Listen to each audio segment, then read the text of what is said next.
په سند صوبه کې پروسه کال سیلابونو ډېری خلک بېکوره کړل. اوس شوی غیر دولتي ادارې د دغه بېکورۍ مسلې یو ځایي حل راویستلې.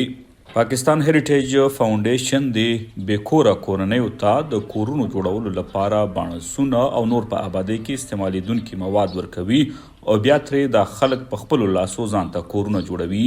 इसमें बम्बू लगवाए په دې کې مو بانسونه ولګول، تر هغه وروسته مو په خټه کې بوس او غیا وښکله او بیا مو ترې دیوالونه جوړ کړل. کوټې مو داسې جوړې کړي چې اوبه پرې ودرېږي نه او لاندې راځي. اوس په دې کې زموږ بچي سوکاله ژوند تېروي. फिर इसमें हमारा बच्चा सुठी जिंदगी गुजारी है. د یاد غیر دولتي سازمان مشره یاسمین لاری وایي دوی سیلاب ځپلو ته پیسې نه ورکوي او یوازې د آبادۍ جوړولو لپاره مواد او تربیه ورکوي. د دوی لپاره درڼه او څښلو اوبو بندوبست کوي. سیلاب ځپلي چې له میاشتو راهیسې د شنه اسمان لاندې ناست وو پر دغه نوو کورونو ډېر خوشحاله دي او د یاسمین لاري مننه کوي. اساکو باتروم دیا، سولر پلاټ دیا، تشناب یې راله جوړ که، سولر لایټونه او د اوبو پمپونه یې راته ولګول، هر څه یې راله جوړ کړل. موږ په ځمکه کې چوله جوړه کړه، بیټک مو جوړ که. زموږ په کلي کې شاوخوا 100 کورونه جوړ که. له میډم څخه نړۍ مننه. لاکھ لاکھ شکریہ میډم کا.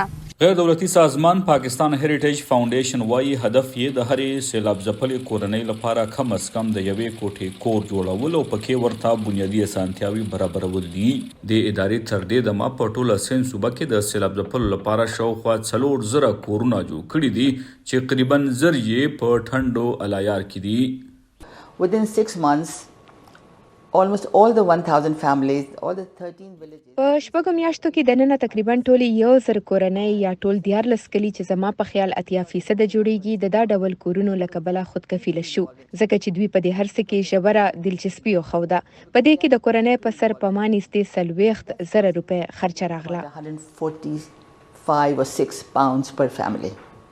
په پاکستان کې د حکومتي شمیرو له مخې د 2022 کال بارانونو په دې هیواد کې څه باندې 17,000 کسان وژلي وو، ورته یې د څه د پاسه 10 اربه ډالرو تاوان اړولی وو او لکونه خلک یې بېکوره کړي وو چې ډېری یې په سند صوبه کې اوس هم د بېکورۍ ژوند کوي.